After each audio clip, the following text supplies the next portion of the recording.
Igbo mere ụzọ eme ọzọ kpọsoro m kwado n'ụbọchị tata ka ihe ụka ụbọchị m si adị mana tupu m pụọ dịka isi eso m akwado n'ụbọchị tata ka m jee gọọ ọjị wee gote ihe ọma n'aka ekere ụwa ka m si eme kwa ụbọchị. Igbo si na agụghị ụzọ agụghị ọnụ maka na ikuku bụgharị ebe ọ dị igu ịmara na chi efogo. Ụbọchị dịka tata ka m na-akpọkọ ekekọrọ ụwa wee na-asị ya dịka nji ọjị a n'aka wee na-agọtakwa ndụ mmiri ndụ azụ ya dịkwara nwoke mma dịkwara nwaanyị mma. Anyị gbuo n'aka nri ka anyị gbute ihe ọma, anyị gbuo n'aka ekpe ka anyị gbute ihe ọma.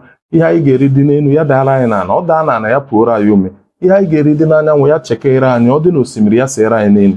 Ọ chọrọ nke ọ ga-eme anyị ọdachi ekwekwere agbụgbọ afọ ebe na ntị ga-echi ndị mmụọ ka m gọrọ ka ọ ga-erere anyị tata anụ anyị ga-eje n'udo nata n'udo ụkwa ama mkpa anyị n'ezi.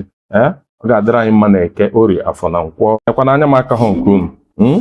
Ọjị mgbara anọ eke orie afọ na nkwọ ka m si eme ya kwa ụbọchị ọbụla dịka iso esonye m tata ka ụbọchị m si adị ya bụ ka iso m akwado ụbọchị m tata ka isonye m tata ka ịfụ ka ụbọchị m si adị. Agụchago m ọjị ka m pụọ ka eje chọta ihe afọ ga-eri maka na naghị anọ n'ụlọ bute ụgbọ ozu ọdụm. Igbo si na ọ bụ gịnị aka aja aja na-ebute ọnụ mmanụ mmanụ. Ka anyị pụọ ka anyị jee ọrụ. Ka m baa ụgbọala ka anyị jee ọrụ ka anyị si eme ya kwa ụbọchị ụbọchị ọkọ yiri akwa ka ọ mụrụ nwụrụ mbụ nwa nwunye soro m bịakwa soro m baa ụgbọala ka anyị jee ọrụ. Ka anyị pụ n'ije isi n'ụzọ esi aba n'ụlọ ọrụ m were nwayọ wee na-agbada. Anyaruola m ụgbọala n'ụlọ ọrụ m. Soro m ka ndozi ụgbọala m ka ọ na-adị tupu abaa m n'ime. Erugonụ m debe ụgbọala m sorokwanụ m ka anyị baa n'ime ka anyị mara ka ụbọchị tata si adị. N'anya ka ifu ka o si adị kwa ụbọchị ka m si eme ya dịka tata bụ soro m hụ ka m si eme kwa ụbọchị ọbụla nje ọrụ.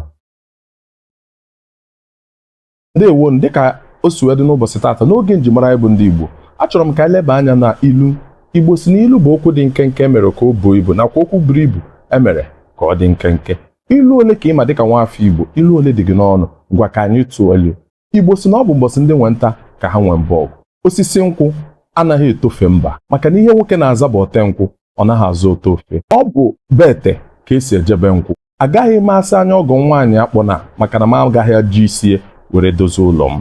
Ka anyị cheta na ewu tara igu agụ ji arahụ ụra mara na oji ọnwụ ụgwọ. Ji na abana anaghị azụ ihe ọba. Ihe ọba na-emere ubi ka ubi na-emere ọba maka na ama ọbụla a nụrụ da egbe ya mara na nwoke bi na ama. Arụsị na-enye ndụ afọtara na akpa onye nwụrụ anwụ ebee ka ọ nọ onye nwe ya were nwụọ. Ochie akpa dibịa na-esi anụ.